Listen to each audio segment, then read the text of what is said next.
À toutes et à tous, bonsoir et bienvenue au rendez-vous de l'actualité sur ESAE TV. Tout de suite, le sommaire. Signature d'un accord cadre pour le renforcement du programme nutritionnel des cantines scolaires et implantation d'une usine de transformation de produits locaux en compléments alimentaires. Voici une des décisions prises en Conseil des ministres. D'autres décisions ont été également prises ce jour. Le point des échanges dans cette édition. L'ex-directeur du Fonds national pour le développement agricole FNDA est condamné à 10 ans de prison ce mardi 23 janvier 2024. Une condamnation qui intervient dans une affaire de malversation au FNDA. Plus de détails dans ce journal. En sport, la Fédération ivoirienne de football a limogé ce mercredi le sélectionneur français Jean-Louis Gasset à la tête du staff technique des éléphants. Emers Faé, ancien international ivoirien, remplace désormais l'ex-entraîneur. Une décision qui intervient après la déflagration de l'équipe ivoirienne face à la Guinée équatoriale ce lundi.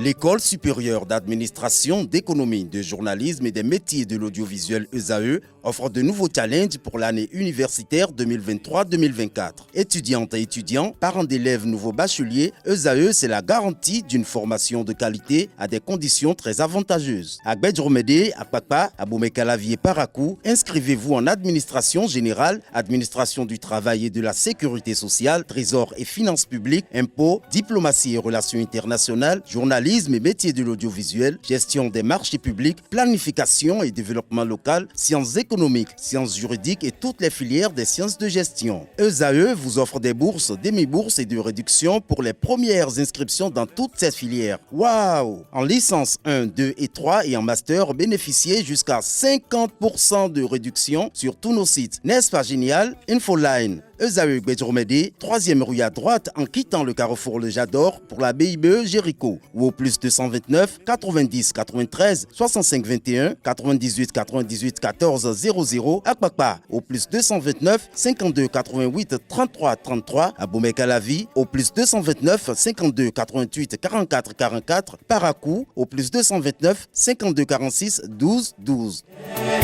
ESAE, l'excellence à un nom.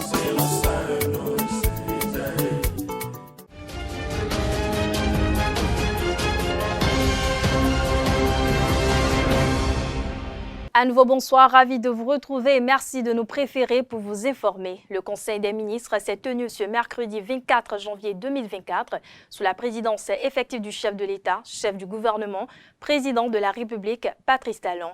Lors de cette session hebdomadaire, plusieurs décisions ont été prises. À ce propos, je vous invite à suivre le point des échanges issus de ce Conseil des ministres avec le porte-parole du gouvernement, Wilfried Léandre Rungbechi. Au chapitre des mesures normatives, création de la Société béninoise de développement des semences végétales et plants et approbation de ses statuts.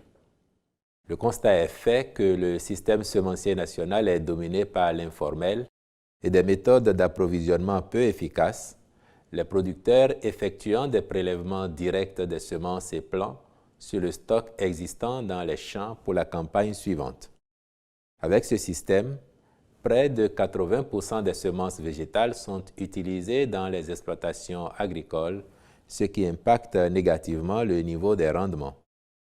C'est pourquoi il est apparu pertinent de mettre en place un système semencier formel afin de garantir la qualité des semences et des plants avec une traçabilité nette depuis la sélection jusqu'à la commercialisation, en passant notamment par la multiplication. Pour ce faire, le gouvernement a fait l'option de créer une structure capable de gérer efficacement le dispositif national de production, d'agrégation, d'importation et de distribution de semences et plants. La mise en place de cette société participe donc d'une volonté de conforter durablement les performances de l'agriculture béninoise. Elle sera dédiée à l'organisation de l'industrie semencière autour des espèces vivrières, horticoles, fourragères, fruitières et forestières pour répondre aux besoins en semences et plants de qualité et améliorer le taux d'utilisation des semences et plants certifiés, hormis les organismes génétiquement modifiés OGM. De façon spécifique, cette société va œuvrer à promouvoir le développement des variétés de semences et plants, la conservation des souches des variétés adaptées aux exigences des utilisateurs ainsi qu'au changement climatique. Appuyer le renforcement de capacités de toutes les catégories d'acteurs impliqués dans le développement des variétés, la production et la gestion des semences et plants. Créer des réseaux de collecte et de distribution des semences et plants en veillant à prendre en compte les retours d'expérience des utilisateurs pour améliorer la qualité des semences et plants. Installer des centres modernes de traitement, de conditionnement et de stockage-conservation des semences et plants. Mettre aux normes les infrastructures existantes de production, de contrôle de qualité, de traitement, de conditionnement et de stockage-conservation des semences et plants. Renforcer les capacités de contrôle et de certification des semences végétales et plants. Les ministres concernés par le sujet accompliront les diligences nécessaires à la formalisation de la société et à son opérationnalisation. Au chapitre des communications, en point 1, mission de maîtrise d'œuvre complète des projets de réhabilitation de l'Institut français d'Afrique noire IFAN à Abomey et de construction des commissariats de police de Djegbadji et d'Avlekete à Ouida. Dans le cadre de la mise en œuvre du projet de réhabilitation des anciens palais royaux, l'UNESCO a recommandé de redistribuer certaines fonctionnalités du Musée des Rois et des Amazones du Dahomey, dont le site se trouve sur la liste du patrimoine mondial, aux anciens palais royaux, ainsi qu'à l'Institut français d'Afrique noire. À cet effet, un cabinet spécialisé dans la réhabilitation d'édifices à caractère patrimonial a été sollicité pour assurer les études architecturales et techniques, de même que le suivi des travaux. S'agissant des commissariats d'Avlekete et de Djegbadji, leur reconstruction se justifie par la présence des bâtiments qui les abritaient dans les emprises du projet d'aménagement d'une station balnéaire d'exception à Avlekete et du projet de construction du complexe touristique Marina près de la porte du non-retour à Djegbadji dans la commune de Ouida. C'est pour mener à bien ces missions que le Conseil a autorisé la contractualisation avec des cabinets identifiés et instruit les ministres concernés de veiller à la bonne exécution de leur cahier des charges. En point 2, signature d'un accord cadre pour le renforcement du programme nutritionnel des cantines scolaires et l'implantation d'une usine de transformation de produits agricoles locaux en compléments alimentaires. La malnutrition, en plus d'être la cause sous-jacente de plus de 45% des décès d'enfants de moins de 5 ans, est, dans sa forme chronique, un obstacle au développement et à la valorisation des ressources humaines. Grâce aux interventions de l'État, la prévalence de la malnutrition aiguë au Bénin s'est améliorée pour s'établir, suivant la dernière enquête démographique et de santé EDS, à 5% en 2018, tandis que celle de la malnutrition chronique, suivant la même trajectoire positive, est descendue à 32,2% en 2018. Malgré ces progrès, l'action de l'État doit s'intensifier pour combler rapidement les écarts. En conséquence, le gouvernement a donné plus d'envergure au Programme national d'alimentation scolaire intégré, qui permet aujourd'hui à plus d'1 million d'enfants des écoles primaires publiques d'être alimentés par jour, puis créer l'Agence nationale pour l'alimentation et la nutrition. Si le modèle des cantines scolaires s'appuie sur l'utilisation des produits locaux pour diversifier et enrichir l'alimentation, la disponibilité des aliments est, cependant, tributaire des saisons. Pour maintenir la qualité des prestations et les améliorer en dépit de cette contrainte, il est nécessaire de trouver des solutions alternatives sous forme de compléments alimentaires fabriqués à partir de produits locaux en vue de garantir la richesse et la qualité des repas servis aux écoliers, quelle que soit la saison. Par ailleurs, la prise en charge des cas de malnutrition dans nos formations sanitaires se fait par des aliments thérapeutiques prêts à l'emploi que fournit un groupe spécialisé à l'UNICEF.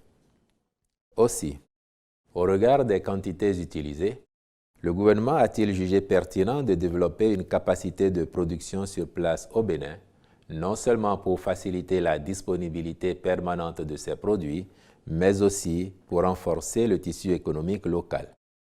À cet effet, le Conseil a autorisé la signature d'un accord cadre avec le groupe spécialisé, ce qui permettra d'engager les discussions spécifiques autour de 3 domaines d'intervention retenus que sont le renforcement du programme nutritionnel des cantines scolaires, l'apport de compléments alimentaires pour améliorer l'état nutritionnel dans la fenêtre d'opportunité des 1000 premiers jours, l'installation au Bénin d'une usine de transformation de produits agricoles locaux pour la préparation de compléments alimentaires.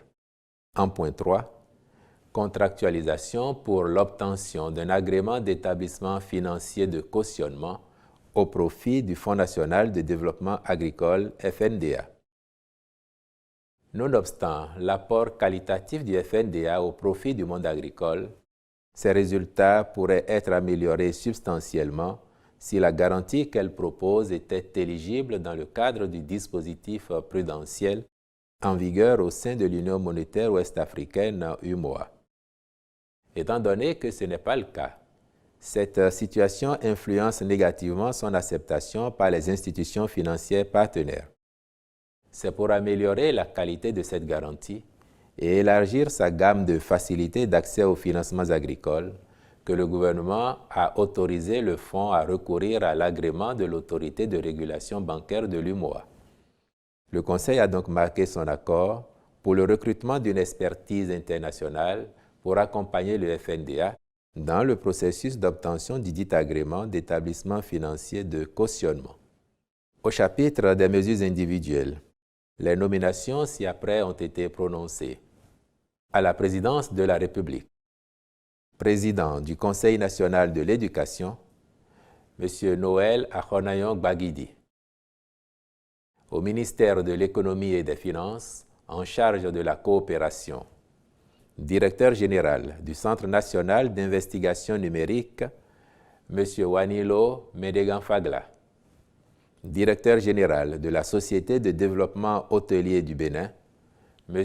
Adjele Aminou Maman. Au ministère de la Santé, conseil technique au partenariat et à la politique sanitaire, Mme Annonciate Semevo Aviansou. Directeur adjoint de la planification, de l'administration et des finances, M. Yentabou Florent Jacob Akplomé. Au ministère du numérique et de la digitalisation, secrétaire général du ministère, M. Marius Ataï Guédégbé. Au ministère de l'Industrie et du Commerce, directeur adjoint de cabinet, Mme Émilie Thibouté.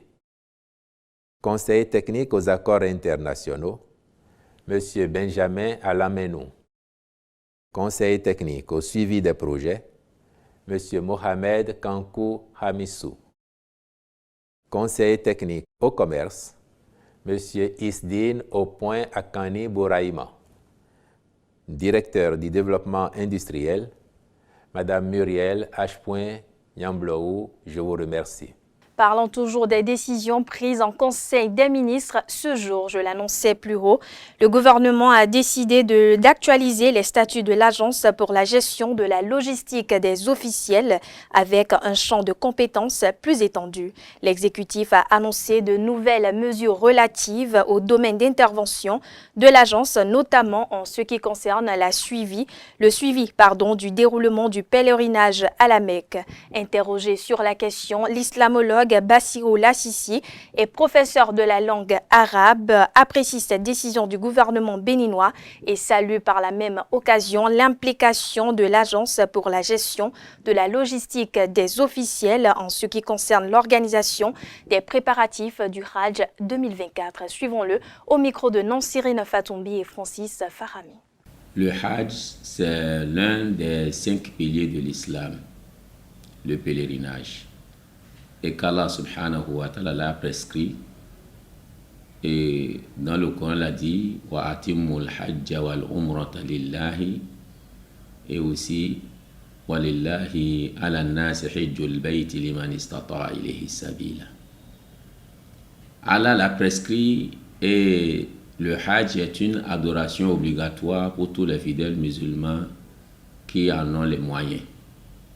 Avoir les moyens, c'est d'être capable d'assurer financièrement toutes les dépenses du pèlerinage et aussi avoir une capacité physique.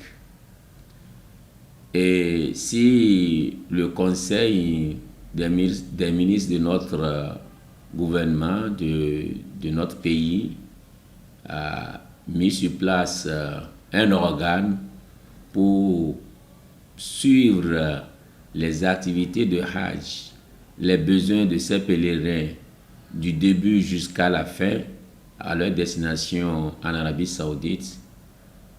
Pour moi, en tant que fidèle musulman, c'est une très bonne initiative. Pourquoi? Parce que ça permet à ce pèlerin de bien jouir de ses biens, de bien jouir de cette adoration qu'il veut effectuer en Arabie Saoudite. C'est bien vrai, nous avons remarqué entre-temps que les convoyeurs ou bien les organes qui convoient les pèlerins vers l'Arabie Saoudite ont eu tellement de faillites, leur résultat n'a pas tellement donné. Pour nous, ça n'a aucune menace dans la religion. L'essentiel, c'est un moyen. Et ce moyen n'est pas forcément lié à la religion ou bien à la compréhension de l'islam, à moins que s'il y a eu des moyens qui ont été mis en place et que cela contredit une loi de l'islam. Pour nous dire que si même les gens se sentent un peu écartés à cause de leurs intérêts personnels, mais pour nous, en tant qu'observateurs, en tant qu'islamologues prédicateurs, c'est le bien-être de ces pèlerins qui est très important. Le pèlerin qui a ses moyens va payer, il aura correctement ce qu'il a besoin. Nous avons bien appris les gens qui ont payé mais qui n'ont pas pu voyager pour faire le pèlerinage. Nous avons vu les gens qui ont payé totalement et qui sont allés au pèlerinage et qui sont écartés, qui n'ont même pas trouvé là où dormir. Ou bien ceux qui ont payé pour dormir et ils n'ont pas trouvé de chambre, ou bien de manger, ils n'ont pas trouvé leur nourriture à temps. Mais si le gouvernement nous garantit cela et que cela sera assuré et que les pèlerins vont jouir de leurs biens, c'est la meilleure des choses. Mais d'ailleurs, et si le gouvernement même crée un département, une direction à l'intérieur du ministère des Affaires étrangères pour l'appeler direction de Hajj, spécialement connue pour ça, ou bien une agence, je pense que c'est la meilleure des solutions. Le gouvernement, l'objectif, c'est de prendre soin de du peuple. Et le pèlerinage que les musulmans effectuent, les musulmans béninois aussi sont une partie de ce peuple. Alors, c'est très bien pour cette initiative et que moi, je ne trouve pas mauvais et plutôt même je l'apprécie parce que cela va dans le cadre de la bonne pratique du pèlerinage. Je l'annonce au sommaire de cette édition, l'ex-directeur général du Fonds national pour le développement agricole FNDA, Valère Rousseau, a écopé d'une peine de 10 ans de prison à l'issue de son procès hier mardi. Valère Rousseau et son DAF sont condamnés à 10 ans de réclusion criminelle plus une amende de 20 millions de francs CFA. Pour rappel, les mis en cause sont poursuivis pour abus de fonction, corruption dans les marchés publics et blanchiment de capitaux dans une affaire de malversation au FNDA. La Cour a également ordonné la saisie de leurs biens. Leurs co-accusés, eux, s'en tirent avec des peines allant de 3 à 5 ans de prison. Et puis on parle sport dans cette édition. Le sélectionneur français Jean-Louis Gasset a été limogé à la tête du staff technique des éléphants de la Côte d'Ivoire ce mercredi 24 janvier 2024. Selon un communiqué de presse de la Fédération ivoirienne de football, il a été mis fin au contrat du sélectionneur-entraîneur et de son adjoint Ghislain Marie-Joseph Printemps. Une décision due aux résultats insuffisants conformément au contrat d'objectif qui les liait à la Fédération ivoirienne de football. Emers Faye, ancien international ivoirien, remplace ainsi l'ex-entraîneur Jean-Louis Gasset. Avec son bilan de 3 points en 3 matchs dans le groupe A, la Côte d'Ivoire a encore une infirme possibilité profiter car pour l'instant, parmi les troisièmes, la Guinée et la Mauritanie ont déjà validé leurs billets et le Ghana est d'ores et déjà éliminé. Même sort du côté des Black Stars du Ghana, la fédération ghanéenne a annoncé ce mercredi 24 janvier avoir limogé son sélectionneur Chris Houghton, troisième de leur groupe derrière le Cap-Vert et l'Égypte. Le Ghana s'est rendu compte après les résultats des matchs disputés mardi dernier qu'il ne serait pas qualifié en huitième de finale pour la CAN en tant que meilleur troisième. Une nouvelle qui n'est pas restée sans conséquence. L'ancien entraîneur de Nottingham Forest et de Brighton avait promis après le nul contre le Mozambique 2-2 qu'il assumerait la responsabilité des mauvaises performances de son groupe. La fédération a également pris la décision de dissoudre le staff technique de l'équipe. On parle toujours sport, cette fois-ci à l'échelle nationale. La Ligue professionnelle de football, la saison 2023-2024 du Bénin, a connu son épilogue avec 16 équipes qualifiées en Super League professionnelle. Au nombre de celles-ci, l'association sportive du port autonome de Cotonou, ASPAC. Les portuaires ont fini deuxième de la zone C avec 9 victoires, 4 défaites et 3 nuls sur 16 matchs. Boni Akobi, directeur général de ASPAC SA, exprime son satisfaction au détour d'une interview accordée à notre reporter Anna Edo. Suivez ses propos. Mon émotion, elle est une émotion de satisfaction. Je suis satisfait des résultats auxquels nous sommes parvenus. Ce n'est pas du tout facile de parvenir à ce résultat, surtout dans un groupe, la zone C. Vous avez vu toutes les équipes qui composaient cette zone, ce n'était pas du tout évident. Donc c'est un sentiment vraiment de satisfaction. Je suis très satisfait des résultats auxquels nous sommes parvenus. Ça n'a pas été facile, mais enfin, au bout du rouleau, comme on le dit, on est plus satisfait si au bout de l'effort, vous parvenez à un résultat comme celui-là. Le bilan, il est positif. C'est vrai qu'on aurait voulu faire mieux, parce que dès le début du championnat, notre ambition était vraiment d'être premier. Ça, là, il faut le dire. Et vous avez pu constater avec nous dans la première phase, on a maintenu le premier rang pendant toute une longue période. La première phase, d'ailleurs, on était premier de notre zone. Et c'est au cours de la deuxième phase, on a eu à perdre certains matchs. Il y a eu quelques ratés qui nous ont poussé. On aurait pu se qualifier 3 journées même avant. Mais bon, au bout du rouleau, nous sommes contents. On est satisfait quand même du bilan auquel nous sommes parvenus. Restons toujours avec Boni Akobi, directeur général de ASPAC SA, qui a profité de l'occasion pour exposer les ambitions de son club en Super League professionnelle. Il s'exprime toujours au micro de notre reporter. Comme on le dit souvent, au niveau de la politique, la stratégie au niveau de l'ASPAC, c'est d'être toujours parmi les meilleurs. Et ce que nous visons, c'est d'être dans le top 3. C'est toujours d'être dans le top 3 parce que ASPAC, c'est une vieille équipe. C'est une équipe qui a fait ses preuves par le passé. Nous n'entendons pas vraiment revenir jouer les derniers rôles. Donc l'ambition de ASPAC, c'est de jouer les premiers rôles. Et qui parle de jouer les premiers rôles, c'est qu'il faut mettre les moyens aussi à disposition. Et donc les moyens, c'est renforcer l'équipe, c'est voir ce qui ne va pas, renforcer et puis pouvoir vraiment se préparer pour jouer ses premiers rôles. Ce n'est pas du tout facile, je sais, parce que la deuxième phase, c'est des matchs, il faut aller jusqu'au nord, il faut se déplacer, c'est des matchs 2 à 3 matchs peut-être dans la semaine. Ce n'est pas du tout facile dans la gestion des équipes, ce n'est pas du tout aisé, ça il faut le dire. Donc il faut s'y préparer, nous y sommes. Je sais que les autres clubs aussi se préparent.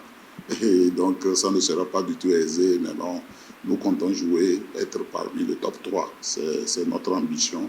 Et au niveau des moyens financiers, il faut dire que le port autonome de Cotonou, qui est l'unique actionnaire d'ailleurs actuellement de ASPAC SA, met les moyens.